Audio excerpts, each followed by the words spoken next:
Assalamu alaikum wa rahmatullahi wa barakatuhu. Inna alhamdulillah wa salatu wa salamu ala sayyidil anbiya wa ala alihi wa sahbihi ajma'in. Ma ba'd fa'udhu billahi minash shaitanir rajim. Bismillahir rahmanir rahim. Inshallah, today we will study Surah Al-Baqarah, Ruku number 22. Surah Al-Baqarah, Ruku number 22 is about fasting in Ramadan.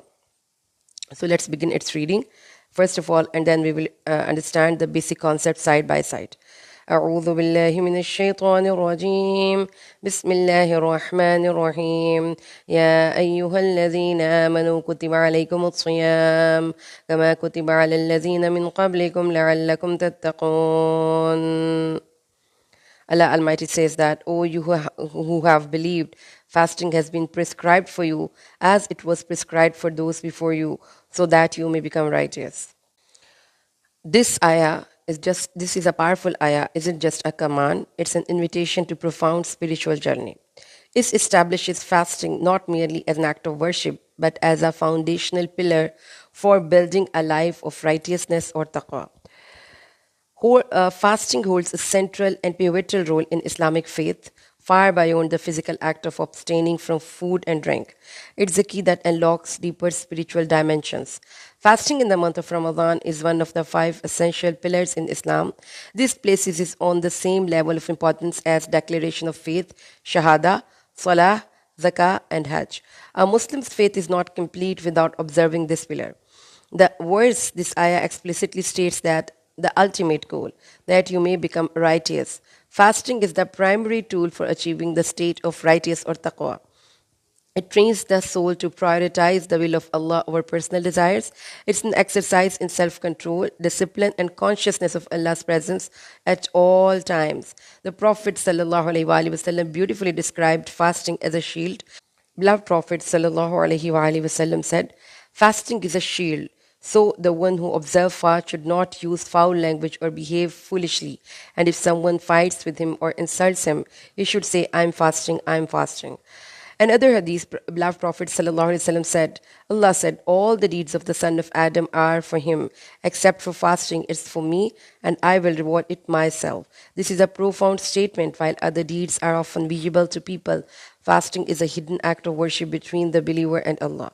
This secrecy and sincerity make it so special that Allah Himself promises a unique and immense reward for it. Messenger of Allah said, whoever does not give up lying speech and ignorant deeds, Allah has no need for his giving up his food and drink. This hadith also reminds us that fasting without moral and ethical discipline is an empty exercise. In another narration, beloved Prophet ﷺ said, there is a gate in paradise called Ar-Rayyan, and those who observe fast will enter through it on the day of resurrection, and none except them will enter through it. The hadith highlights the immense honor and reward reserved for those who fast for the sake of Allah. Surah Al-Baqarah Ayah 183 provides a divine command for fasting, while the Prophet's teaching provides the spiritual and practical blueprint for its execution. The two work together, demonstrating the holistic act designed for purifying the soul and to resolve ourselves to come closer and nearer to Allah. Ya ayyuhalladhina amanu kutiba alaykumus siyam. O you who have believed. This is a direct and personal call from Allah. He isn't addressing all the humanity, but specifically those who have accepted faith. Fasting is an act of obedience and a sign of true belief.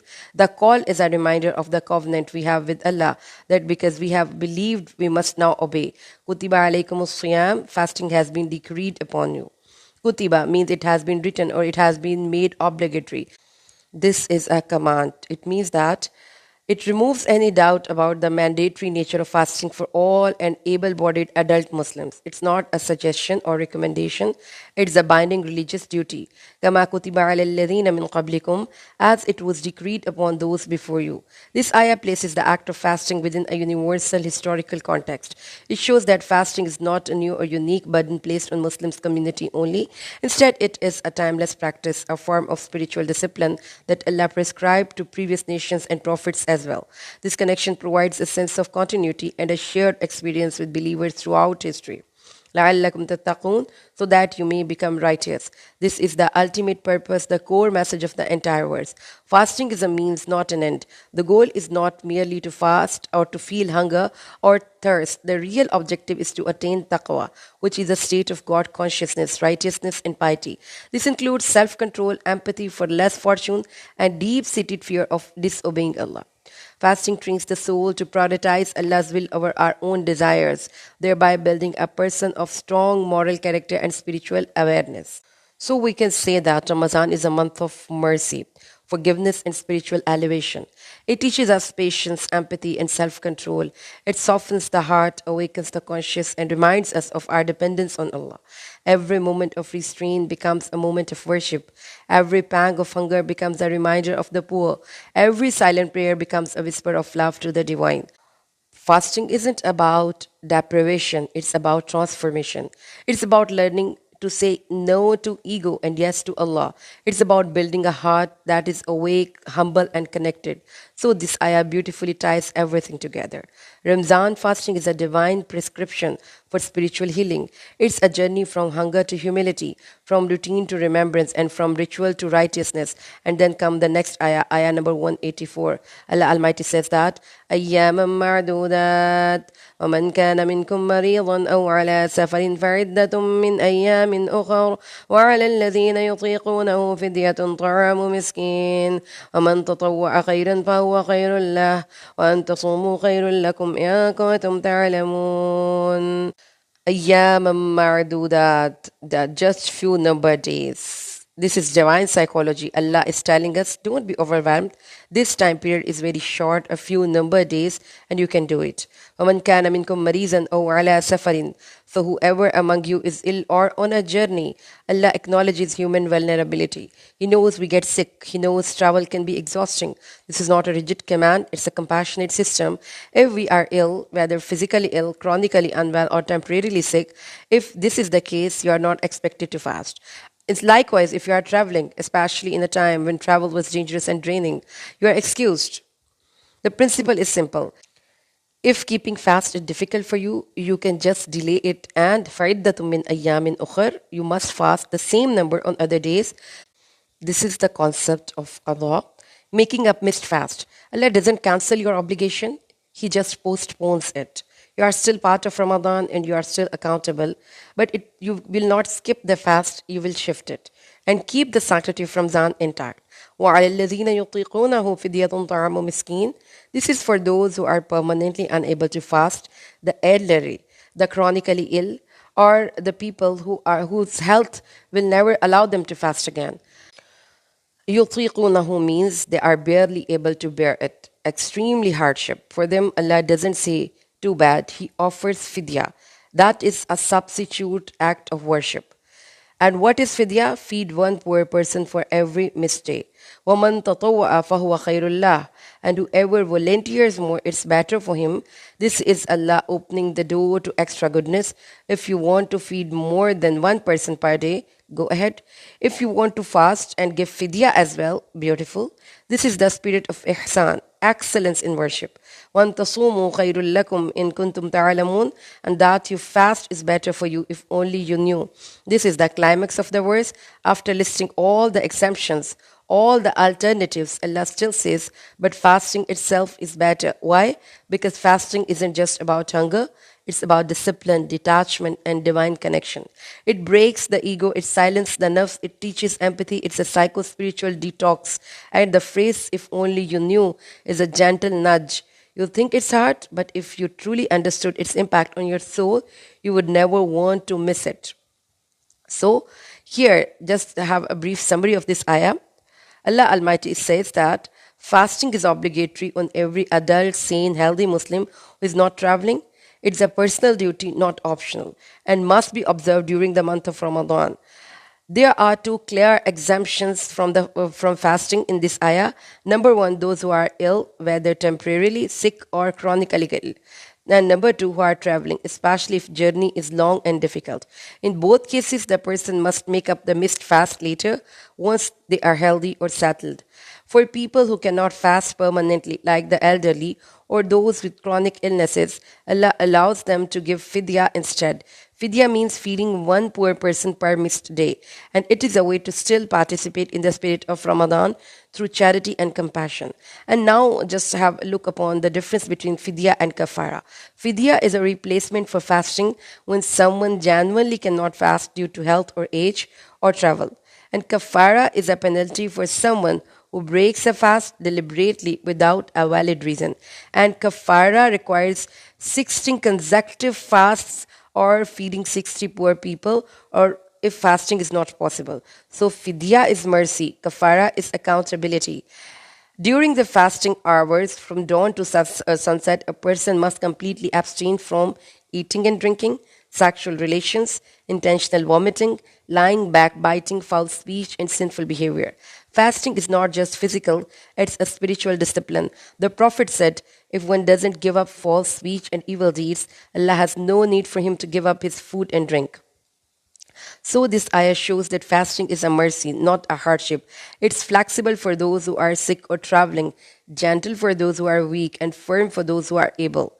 It teaches us that the goal is not just hunger, but humility, compassion, and taqwa. Allah ends the verse by saying to fast is better for you if only you knew, because fasting isn't just about the body, it's about the soul. Islam honors the unique physical and emotional realities of women. While fasting in Ramadan is a sacred obligation, Allah has provided merciful exemptions for women in certain situations without reducing their spiritual reward. Number one is menstruation. A woman must not fast during her menstruation days and postnatal bleeding. It's a divine exemption. Fasting requires ritual purity, and these natural processes temporarily break that state. So, once the bleeding ends and the woman performs ghusl, she will resume her fasting. And missed fasts must be made up after Ramadan, but missed prayers are not required to be made up. Prophet ﷺ said, when a woman menstruates, she should not fast and she should make up the fast after her menstruation has ended. Pregnancy and breastfeeding. If a woman fears that fasting may harm her health or her baby's health, she is allowed to skip fasting. This applies to both pregnant and nursing mothers. She should make up the missed fast later when she is able. If her condition is chronic or long term, she cannot fast even later, she may give fidya, feeding one poor person per missed day. This exemption is based on mercy, not on weakness. Other women specific challenges, women recovering from childbirth, surgery, or dealing with hormonal disorders, may also be exempt if fasting worsens her condition. In all cases, the principle is Allah intends ease for you, not hardship. During the fasting hours, from dawn to sunset, women, like all Muslims, must abstain from eating or drinking, sexual relations, intentional vomiting, backbiting, lying, or foul speech. Fasting is not just physical, it's a spiritual shield. 185 شهر رمضان الذي أنزل فيه القرآن هدى للناس وبينات من الهدى والفرقان ومن شهد منكم الشهر فليصمه ومن كان مريضا أو على سفر فعدة من أيام أخر يريد الله بكم اليسر ولا يريد بكم العسر ولتكملوا العدة ولتكبروا الله على ما هداكم ولعلكم تشكرون. The month of Ramadan is the month in which Quran was revealed, a guidance for mankind with clear signs of guidance and the criterion between right and wrong. So whoever witnesses the month should fast it. So in this ayah, we study that the sacred bond between Ramadan and Quran. Ramadan is not just a month of fasting, it's the month of revelation, the time when the Quran first descended from the heavens to the heart of the Prophet sallallahu alaihi wasallam. Allah chose this month to send down His final message, making Ramadan a season of spiritual awakeness and divine connection and Quranic revival. The Quran is described here as the guidance for all people, not just for Muslims. It has clear signs, its truths are evident to those who reflect, and it has criterion al-Furqan. It separates truth from falsehood, light from darkness. So fasting in Ramadan is not just about abstaining from food, it's about immersing yourself in Quran. As the beloved Prophet did, Prophet Muhammad ﷺ had a deep, intimate relationship with Quran, but this connection intensified during the month of Ramadan. He would increase his recitation of Quran. He often spent long hours in solitude and reflecting reflected on Quran. His nights were filled with Qiyamul Layl, where he would recite long portions of Quran with deep emotion and tears. And in every Ramadan, Angel Jibrail would come to the Prophet and review the Quran with him. This was a yearly revision, a sacred month of connection between heaven and earth. And the final year of his life, Jibril reviewed the Quran twice. The Prophet didn't just read the Quran, he lived it. His heart trembled at its verses, and his eyes wept, and his actions mirrored its teaching. Ramadan became a month of renewal, where he reconnected with message and recharged his mission. Surah Al-Baqarah, Ayah 185 reminds us Ramadan is a month of Quran. Fasting prepares the body, but Quran nourishes the soul. Just as Prophet devoted himself to the Quran in Ramadan through recitation, reflection, and prayer, we too are invited to return to the book, to let its light enter our hearts, and to let its guidance shape our life. Ayah number 186, Surah Al-Baqarah. وإذا سألك عبادي عني فإني قريب أجيب دعوة الداعي إذا دعان فليستجيبوا لي وليؤمنوا بي لعلهم يرشدون. And when my servants ask you about me, indeed I am near. I respond to the call of the caller when he calls upon me. So let them respond to me and believe in me, so that they may be rightly guided. This verse is a divine shift from rule to relationship. After explaining the law of fasting, Allah turns to the heart of the believer and say, I'm near. No formalities and no intermediaries, just nearness. Imagine you are making a call on your mobile phone. You dial someone's number, wait for the connection, and hope they pick up. Sometimes the signal drops, sometimes they are busy, sometimes they don't answer at all. But with Allah, it's different. No signal issues, no waiting, no voicemail. The moment you raise your hands, the connection is live. The moment your heart whispers, the line is open. Allah says, I respond to the call of the caller when he calls upon me. Now, not if he calls, not when it's convenient, whatever and whenever he calls, with sincerity, with pain, with hope. This is the most direct, uninterrupted, and unconditional connection you will ever have. Ramadan is not just the month of fasting, it's the month of divine closeness. When the body is humbled by hunger, the soul becomes more receptive. When distractions are removed, the heart becomes clearer. The Prophet said, the dua of a fasting person at the time of iftar is never rejected. Why? Because in that moment we have spent the day in worship and you have restrained your desire. You have remembered Allah with every pang of hunger. So your dua is not just words, it's a soul calling out. Allah doesn't just want you to call Him, He wants you to respond to Him too. So let them respond to me and believe in me. This means we should follow His guidance, we should trust His wisdom, we should live with faith, not just rituals. Only then does the heart find true guidance, not just religious knowledge, but emotional clarity, spiritual direction, and inner peace. So this ayah is the emotional climax of the Ramadan passage. It tells us Allah is not so far, He is near. He listens, He responds, He loves. So in Ramadan, fast with sincerity, recite the Quran with love, and most of all, make dua, like you are making a call to the one who always answers, because Allah is never out of coverage. He's always online, and He is waiting for your voice. 187. أحل لكم ليلة الصيام الرفث إلى نسائكم هن لباس لكم وأنتم لباس لهن علم الله أنكم كنتم تختانون أنفسكم فتاب عليكم وعفى عنكم فالآن باشروهن وابتغوا ما كتب الله لكم وكلوا واشربوا حتى يتبين لكم الخيط الأبيض من الخيط الأسود من الفجر ثم أتموا الصيام إلى الليل ولا تباشروهن وأنتم عاكفون في المساجد تلك حدود الله فلا تقربوا كذلك يبين الله لكم آياته للناس لعلهم يتقون. It has been made permissible for you during the nights of fasting to be intimate with your wives. They are a garment for you and you are a garment for them. Allah knew that you were betraying yourself, so He turned to you and forgave you. So now be intimate with them and seek what Allah has written for you, and eat and drink until the white thread of dawn becomes distinct from the black thread. Then complete the fast up to night. And do not have sexual intimacy with them while you are staying in mosques for itikaf. These are the limits set by Allah. So do not go near them. Thus Allah manifests His sign to the people that they may be God-fearing. Allah Almighty in this ayah says that أُحِلَّ لَكُمْ لَيْلَةَ الصِّيَامِ الرَّفَثُ إِلَى نِسَائِكُمْ.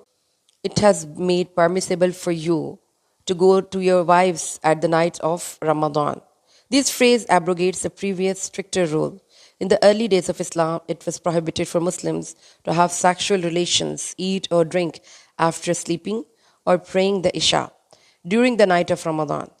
This verse was a relief, making the lawful to engage in these activities during night, throughout the night now, from sunset until dawn.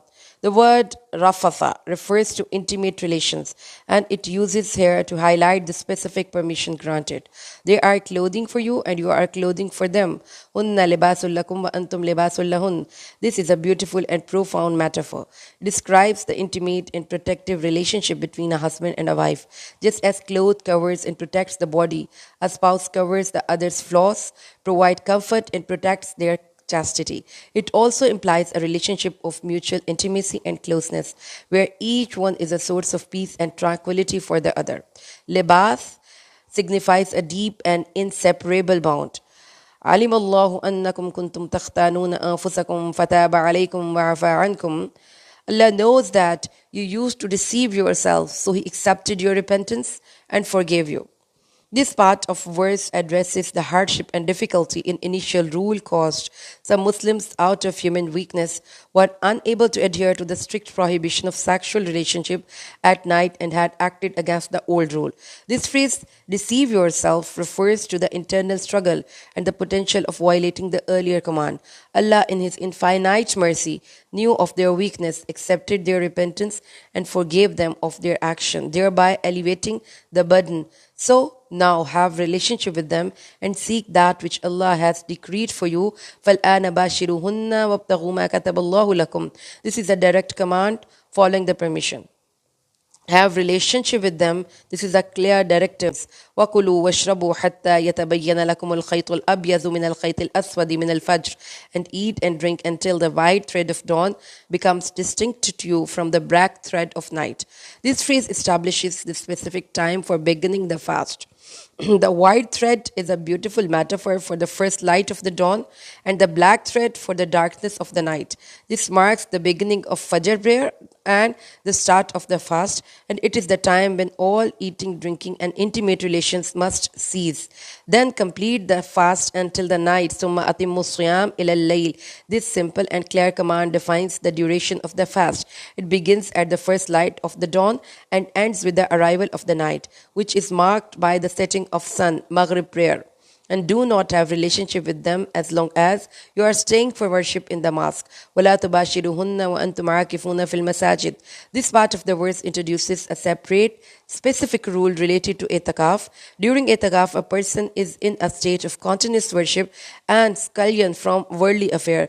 Therefore, intimate relations are strictly prohibited as they would break the state of itikaf. This shows that even though certain acts are permissible at general level, they have specific restriction in certain contexts of worship. These are the limits set by Allah, so do not approach them. تِلْكَ حُدُودُ اللَّهِ فَلَا تَقْرَبُوهَا. This is a conclusion and this is a concluding warning and a powerful statement about the nature of Allah's law. The rule mentioned in the verse are the limits of Allah, and believers are warned not to even approach them, let alone cross them. This emphasizes the importance of staying far away from actions that could lead to violating Allah's command. Thus does Allah make clear His verses to the people that they may become righteous. كَذَلِكَ يُبَيِّنُ اللَّهُ آيَاتِهِ لِلنَّاسِ لَعَلَّهُمْ يَتَّقُونَ. This verse ends with a clear statement about the purpose of these detailed instructions. Allah reveals His words and laws in a clear and understandable manner so that people can live their lives in accordance with them. The ultimate goal is for people to obtain taqwa, righteousness, piety, and a deep consciousness of Allah. So what happens when a person intentionally breaks their fast in Ramadan by engaging in sexual intercourse with their spouse? It's considered a major sin. This action not only invalidates the fast, but also requires a severe form of kafara, atonement. The prescribed kafara is not a choice between options but a sequence of actions, and a person must fulfill the first one they are capable of. The order is as followed. Number one, free a slave. This was primary form of atonement in the past. Since slavery is no longer practiced, this step is not applicable today. Number two, fast for 2 consecutive months. If a freeing slave is not possible, the person must fast for 60 consecutive days without any break. If even a single day is missed, they must start the entire 60 days period again. Feed 60 poor people. If a person is unable to fast for 2 consecutive months due to a legitimate reason, such as old age or chronic illness, they must feed 60 poor people. This can be done by providing them with a full meal. This ruling is based on famous and well-established hadiths found in both Sahih Bukhari and Sahih Muslim. This hadith is narrated by Abu Huraira. A man came to the Prophet Muhammad sallallahu alaihi wasallam and exclaimed, "I am ruined, O Messenger of Allah." The Prophet asked, "What has ruined you?" The man replied, "I had sexual intercourse with my wife while I was fasting in Ramadan." The Prophet then presented the option for atonement in a specific order. "Can you afford to free a slave?" He said, "No." "Can you fast 2 consecutive months?" He said, "No." "Can you feed 60 poor people?" The man again said, "No." At that moment, the Prophet made him sit down. Soon after, a basket full of dates was brought to him. The Prophet took the date and said, "Take it and give it as a charity." The man responded, "O Messenger of Allah, is there anyone poorer than me? By Allah, there is no family between the two lava fields of Makkah that is needier than mine." Hearing this, the Prophet ﷺ laughed and his cannon teeth became visible. He then said, "Go and feed it to your family." Now the last ayah of this ruku, ayah number 188. ولا تأكلوا أموالكم بينكم بالباطل وتدلوا بها إلى الحكام لتأكلوا فريقا من أموال الناس بالإثم وأنتم تعلمون. O you who have believed, do not consume one another's wealth unjustly. وَلَا تَأْكُلُوا أَمْوَالَكُمْ بَيْنَكُمْ بِالْبَاطِلِ. This phrase is a direct command from Allah. It prohibits Muslims from taking on or acquiring the wealth of others through unlawful means. The term unjustly is comprehensive, covering all forms of illegal acquisition, whether through theft, fraud, riba, bribery, deception, or any other method that goes against Islamic law. The ayah uses the phrase consume one another's wealth to emphasize that this is a collective responsibility and a social sin that harms the community, or send it to the rulers. This part specifically prohibits the acts of bribery. The Arabic phrase literally means to hand it down to the ruler, which is a metaphor for presenting wealth or gifts to judges or people in position of power. This purpose is to gain an unfair advantage in a legal dispute, such as to win a case that is not rightfully yours or to evade a just judgment. This highlights the corruption of the justice system, which is a grave sin in Islam. لِتَأْكُلُوا فَرِيقًا مِّنْ أَمْوَالِ النَّاسِ بِالْإِثْمِ وَأَنْتُمْ تَعْلَمُونَ, so that you may be able to consume a portion of the wealth of people in sin while you know it is unlawful. This is concluding parts of the verse, explaining that the outcome and the moral offense of these actions. It warns against using bribe to seize a part of others' wealth and property unlawfully. The phrase "while you know" is a powerful condemnation. It points out that those who engage in such acts are fully aware that what they are doing is wrong, unjust, and a sin in the sight of Allah. This makes that act even more heinous, reprehensible, and it is a deliberate violation of moral and divine law. In essence, Surah Al-Baqarah, Ayah 188 established a fundamental principle of financial and social justice in Islam. It's a dual prohibition: a general ban on all form of unlawful wealth acquisition, a specific prohibition on bribery, especially when used to corrupt the legal system and unjustly seize the property of others. So this emphasizes that these actions are not only legally wrong, but also morally and spiritually condemned, particularly because they are committed with full knowledge of their sinful nature. The ultimate goal is to promote a society based on honesty, fairness, and mutual respect, where the rights and property of every individual is protected. This ayah, ayah number 188, establishes a deep connection between ultimate goal of fasting and between your daily affairs. This ayah number 180, from ayat 183 to 187, we were reading about the rules of fasting, which are designed to cultivate self control and spiritual discipline. By giving up permissible things like food, drink, and intimate relations during the day, a person trains their soul to obey to Allah's command. While in verse number 188, it follows this by extending the concept of taqwa from personal and spiritual to the social and financial. It tells believers to apply the same discipline they learned during Ramadan to their dealing with others, just as a person in a state of fasting controls their desire for food and drink. They must also control their desire for wealth that doesn't belong to them.